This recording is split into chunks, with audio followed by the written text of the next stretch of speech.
Tiga cara mengamankan gagal bayar di aplikasi pinjol ilegal yang resikonya sebar data dan ini bisa diamankan. Seperti apa? Simak videonya sampai habis.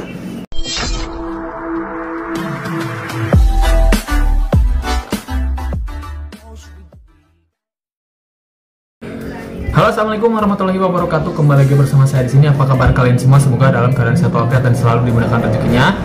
Di video kali ini saya akan membahas nih cara mengamankan gagal bayar di aplikasi pinjaman online ilegal yang memang resikonya itu sebar data, mempermalukan kita, menyebarkan foto-foto kita, menghubungi semua kontak yang ada di handphone. Bahkan kita itu dipermalukan, pencemaran nama baik, nama kita, foto kita disebarluaskan ke semua kontak melalui pesan WhatsApp sebagai buronan, sebagai open BO dan lain sebagainya. Nah, di sini ada cara ya, 3 cara mengamankan jika kita gagal bayar di aplikasi pinjaman online ilegal.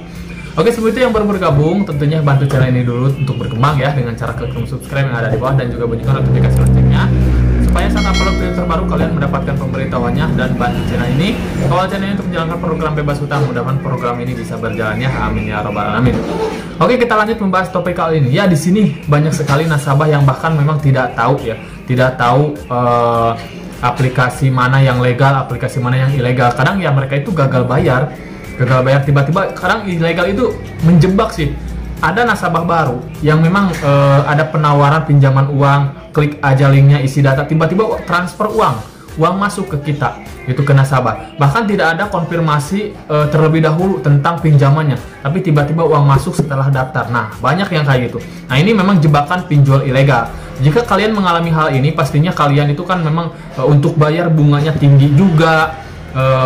Jadi kita nggak bisa bayar, sedangkan kita mau kembalikan uang kadang harus diserah bunga kan, tidak bisa dibayar kembalikan hanya uangnya aja. Hati-hati aja, karena kita di sini ada kasusnya yang sudah mengembalikan uang, ternyata itu harus ke aplikasinya. Kadang kalau ke DC mereka itu ke aplikasi tidak berkurang ya. Jadi hati-hati aja untuk kalian. Jadi kalau kalian memang dijebak pinjol ilegal yang memang tiba-tiba transfer tanpa persetujuan, itu anggap saja bansos ya. Kita langsung aja kembali untuk mengamankan aja datanya supaya kita nggak disebar datanya. Nah, setelah mungkin ada uang cair masuk nih, kalian lakukan hal yang pertama adalah hapus ataupun nonaktifkan semua izinnya. Karena pinjol ilegal itu menggunakan izin akses kontak, galeri. Nah, itu nonaktifkan semua jika di awal ya. Ini di awal misalkan baru pencairan. Nonaktifkan semua, setelah itu hapus datanya di aplikasinya, hapus data, logout, paksa berhenti aplikasinya dan bongkar aplikasi, setelah itu hapus. Nah, ini akan aman dari sebar data. Namun itu jika memang baru misalkan uang masuk, tapi kalau memang kita itu sudah diancam-ancam, misalkan jatuh tempo. Kadang kan ilegal itu jatuh tempo, belum jatuh tempo 1 hari aja, misalkan 2 hari adalah jangka waktu, mereka itu sudah yang namanya ngancem sebar data dan lain sebagainya, suruh bayar. Nah, jika seperti itu sebenarnya kalian susah juga untuk ngamaninnya. Cuman kalian tinggal lakukan aja menghindar dari teror, karena pinjol ilegal itu nggak lama juga, sebar data cuma 1 minggu, kadang terornya cuma 1-2 bulan. Kalian menghindar aja dari teror, ganti WA dan kartu. Mungkin solusinya seperti itu. Tapi 3 hal yang saya akan bicarakan adalah jika memang kalian belum melakukan pengajuan di aplikasi pinjol ilegal tapi ingin aman datanya, jadi intinya membobol pinjol ilegal, di sini ada 3 cara. Yang pertama adalah kalian menggunakan handphone cadangan. Jangan menggunakan handphone yang memang sering kalian pakai. Gunakan aja handphone cadangan. Yang kedua adalah masukkan kontak-kontak fake. Jadi jangan sampai kontak ada yang yang kalian kenal atau keluarga kalian, teman kalian, jangan. Karena itu nanti akan sebar data ke sana. Tapi kalau kontak fake berarti sebar data ke orang yang tidak kita kenal juga, gak masalah ya teman-teman. Yang penting fake itulah. Yang ketiga yaitu termasuk selain kontak, termasuk foto-foto yang ada di galeri juga fake semua. Jadi tidak akan ada yang sebar data, tidak akan ada yang tahu bahwa itu data-data kita yang asli. Kalau untuk KTP ya mungkin menggunakan KTP asli, gak masalah, karena yang namanya data pribadi itu gak akan disalahgunakan.